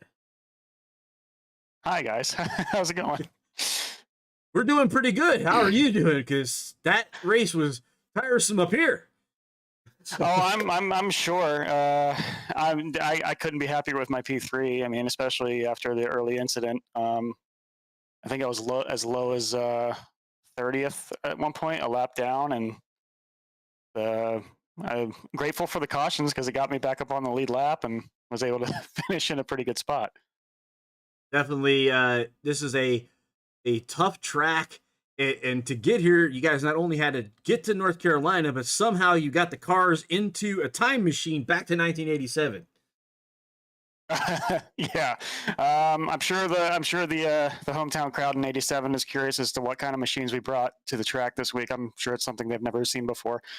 But yeah, it was super tight racing when we had green flag laps, and just had to be patient with the cars around you, and it's definitely a fun but very challenging track. You got to be patient with the throttle coming off the corners. I mean, I learned that the hard way early on, and coming off 4 and got turned around myself. But yeah, still Definitely still happy a with the result. tough track today. We saw, sometimes it looked, 3 and 4 wide cars going through. There's room for it, but like you said, that everybody has to use good throttle control, and not gas it up like there's nobody around you, because you got to definitely get into it easy, especially for the guy down low. Oh, absolutely. I mean that just on the first couple laps, I mean that low line you could hold it there for a little bit, but like as soon as you got some heat in the tires, I mean the high line is where you wanted to be, especially coming off the corners. There's a little bit more banking there. You can use that to your advantage. I mean the low line is just so flat; it's so easy to turn it around. You just got to be patient. Definitely. So, Nicholas, before we let you go, you want to thank anybody for, your top 3 performance here at North Wilkesboro in the Butt Kicker 136 tonight? Yeah, I want to thank a couple people. I want to thank my team, Bronco Motorsports, for letting me come run this for them, and our sponsors, Sandwich Man Racing, Sports Memorabilia. They have an excellent diecast. If you ever need a diecast, they probably got a lot. They got a lot of cool stuff over there. And Shoney's out of West Virginia. They help us put practice sessions together and all that. So thank you for them, and thank you for letting me come race with you guys. Thank you for putting on a broadcast. You guys do great. All right, Nicholas, go in your number 31 car, bring it home in P3 tonight. We're going to now get in to try to get our number 2 driver, which was the number 22 machine. Sam Fontaine, you got us. Harold in the booth. Yes, sir. Samuel, man, you had one heck of a race tonight. No, you avoided the calamity. You never touched anybody. How'd you do it? Just being patient. That's a priority when I'm racing. I try to stay clean, keep the car clean, and like just be patient, and it's pay off at the end. So yeah, definitely a tough track. You guys, some of the time, some of the racing was really tight, and I saw you guys you crossover moves. Some you were nursing the high side at one time. I seen you go take it to the low side. It's like, did the car feel good in any lane, or did you have a preferred area to go to? I mean, when I was side by side, I was trying to run as close as possible on the guy on the bottom at that point. Most of the race was Justin, but I was just trying to pinch a guy on the low side. I mean, I was pretty comfortable with the top and the low line. I really think the preferred line was the bottom, though, a little faster. But overall, everywhere was good. The setup was super decent, super balanced, and yeah, it was pretty fun. All right, Samuel, you want to thank anyone before we let you go with your second place performance here with the LSRL Xfinity Butt Kicker 136 tonight? Yeah, I want to thanks everybody who put up the league together. They did a great job. In general, it's a pretty clean league. First race of the year, so I guess it's North Wilkesboro. The North Wilkesboro effect. Otherwise, all my teammates, Moneymaker Motorsport, pretty decent race overall, and yeah, pretty much. We go from the short track to the super high speed banking of Daytona next week. You're going to change cars. What's your game plan going to be going into next week? Same as always, patience and trying to make the right move at the right moment, trying to stay off the trouble. All right. We've seen a lot of trouble tonight, and you were able to keep yourself clean. Brought home a number 2. That was the number 22 car of Samuel Fontaine. Sam, good luck next week. We'll talk to you later. Moving on now to the number 1 race winner, owner of the checkered flag tonight at North Wilkesboro. Justin Wilson, you're in the booth with Harold and Brandon. Hey, Brandon, talk to Justin for us. Yeah, absolutely. I'd be more than happy to. Justin, a familiar sight for me. We've raced together a lot before. I've seen you in victory lane a lot. Didn't seem like this one came as easy as what I've seen them come before with the battle there late with the 22. Tell us a little bit about your race tonight, Justin. Oh man, the race was good. Battle with the 22, even the who was it, the 15? Was it Hearn, I believe? Yeah, we all had really fast cars. It was a matter of just being out of the mess that happened tonight. But to keep the car clean was the key. And the setup was great. I mean, the car rolled really well. I mean, it was great. Absolutely. One of 2 drivers to finish tonight's race with 0 incidents, yourself and Fontaine in the 22. Phenomenal job tonight. Is there anything about the race tonight other than trying to stay clean that you can really touch on to really tell our fans at home just exactly how the car was driving there for you? Well, like I said, it's all personal setup too. I like to run a little bit lower brake bias, which loosens the car up on entry, helps it roll. But this car was very loose if you overdrove it, and I'm pretty sure that's what happened with a lot of drivers tonight. So it was a handful. It was definitely a handful. But if you kept it on the bottom, kept it nice and slow, easy on the throttle, this thing was a rocket ship. Absolutely. Justin, is there anybody that you would like to thank tonight for tonight's win as you was able to come in here? And you was, in fact, my pick. I called that out at the beginning of the broadcast tonight when me and Harold was talking. And I said, one of the guys that you want to keep an eye on is going to be Justin Wilson in that 58. But Justin, is there anybody that you would like to thank tonight for picking up that checkered flag here at North Wilkesboro? Well, I just really want to thank the league for inviting me in, man. I've been took a big break and really wanted to find a place to race, and this seemed like a really great race. Everybody's really nice. I know I missed the last week because I didn't know that was the first race last week, or I would have made it. But I want to thank everybody for putting it on. I don't have any sponsors on the car. She's a little bone dry. I'll make sure I'll have some next time. but yeah, that was a great race. Thank you guys. Absolutely, Justin. Now, looking forward to next week. We are headed to Daytona Speedway. What's your thoughts when we reach that point, moving into Daytona for next week's race? Cross your fingers and pray. You know how those super speedways are. I'm going to try and qualify out front and try to stay out front. That's always been my motto there. I'm not the one that likes to hang in the back because sometimes it just never goes your way. So that's going to be my plan. Absolutely. Well, thank you, Justin. Phenomenal job tonight, man. It's been a lot of fun to be up here in the booth and call the action and watch you. I was completely dumbfounded at the fact that you had as many laps on them tires as what you had. I kept saying with 7 sets of tires, take that thing down pit road, get you 4 fresh ones. But track position, I know, was 100% key as well. So great job tonight, Justin. Phenomenal job, man. It's good to see you back on the racetrack and be back to racing with you. Hopefully, come Friday, and hopefully it's me in victory lane this time. That's what. Oh heck yeah, it will be, man. It will be. I'm telling you, I can see it now. Man. Great job tonight, Justin. Hey, Justin, Yeah, thank you, just so you're aware, you Yes, had the sir. fastest lap of the night with 18.942. You were also our pole sitter, which means you will be getting a sweatless cap because you capped that with that top. So we're going to be a ball cap from Sweatless, which is one of the sponsors for the LRSL League. They make apparel, athletic apparel that is moisture wicking, goes against bacteria, and so you'll have a nice cool hat to go with your cool head that you had throughout the race. Well, thank you. I'm gonna make sure I slap a sticker on the car for next week too. All right, we'll look at for you, Justin. So does Justin Wilson, the number 58 machine, bringing it home in the number 1 spot. Appreciate you being here, sir. We'll probably talk to you next week at Daytona. So we're gonna let you go. We're gonna let Justin go back into his celebration in victory lane. Brandon, before we go and sign off, man, it's one heck of a race. Glad that you had you up here, and you had some computer issues earlier, but I'm glad that you were able to have enough to watch the race with me and call the really close battle.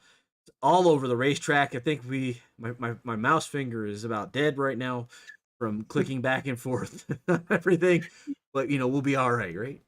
Absolutely. I had a ton of fun tonight being up here in the booth with you. I've had the opportunity to do it a couple other times before, and I'm glad that I was able to reach out to you and talk to you about it. It is unfortunate. I enjoy racing and would have much rather been on the racetrack tonight and to see if what our talent would have been able to display, but hats off to Justin Wilson and Samuel Fontaine in the 22 there for being able to bring their race cars home with 0 incidents. And we've seen that was the key to tonight's race. So we'll be back at it next week at Daytona. I promise you I'll have my stuff fixed up before then. But yeah, Harold, it's been a lot of fun being up here with you. I hope that we can do some more races here in the near future and get to hang out and have a lot of fun, much like we've been able to do tonight. That's right, man. Friday night, LSRL back here in the Cup cars. So now you get to figure it out to come back here on Friday. Any lessons that you learned from tonight? I know the cars are a little bit different, but the type of racing, very similar. Strategy, what'd you learn? Yeah, it's going to be all about patience. Patience, patience, patience. That's going to play dividend for the entire race come Friday when we bring the Wilder Graphics Cup Series here. It's all about patience. And much like the 22, Samuel Fontaine had spoke on, just being able to roll the throttle through center and off an exit, keeping the car on the bottom of the racetrack. It's just all going to be about patience and taking care of your equipment and then giving yourself an opportunity there at the end to battle for a win. That's pretty much what it's going to come down to. And so that's going to be my goal heading into Friday night when we bring the Cup Series here, is just going to be to try to be as patient as I possibly can be, just roll the throttles as much as I possibly can and try to keep the race car under the back of me, but yet still be able to try to gain enough ground and make up track position as the race move forward as well. Yeah, one of the things I always tell young and upcoming iRacing sim drivers, to finish first, you must first finish. Absolutely. Got to give yourself a shot to be there at the end, man. That's it. That's just what it all comes down to. You have to give yourself an opportunity, and the only way to give yourself an opportunity is just to be patient. Try to miss those wrecks. I mean, we've seen tonight, Harold, if 1 or 2 cars got sideways, it pretty much, combobulated the entire racetrack, and was very minimum area to be able to sneak by one way or the other. And so just being patient, you got to keep your head on, be focused at what's going on around you, and again be patient and just try to work your way forward and give yourself a shot at the end. That's pretty much going to be about the game plan, at least for me anyway. Yeah, definitely. So with One to Go Studios, I'm Harold Darner. That was Brandon Macy.